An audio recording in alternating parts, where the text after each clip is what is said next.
வணக்கம். நம்ம யுபிஎஸ்சி தமிழ் ஆப்ஷனலா எழுதக்கூடிய மாணவர்களுக்கான பகுதி இது. இத தேர்வுக்கு தயாராகுதல் எப்படி என்பதற்கான பகுதி 7 இதில. வினா விடையுமாக நம்ம இதுவரைக்கும் பார்த்துட்டு வர்றோம்.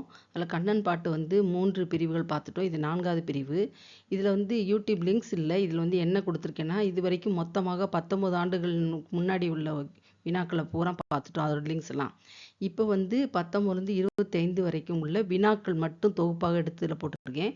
இதை வைத்துக்கொண்டு ஏற்கனவே சொன்ன யூடியூப் லிங்க்ஸில் போய் நீங்கள் விடையை எடுத்து நீங்கள் படிச்சுக்கலாம். இந்த கேள்வியினுடைய தொகுப்பு தான் இது. 19ல் 2 கேள்விகள் கண்ணன் பாட்டில் கேட்டிருக்காங்க.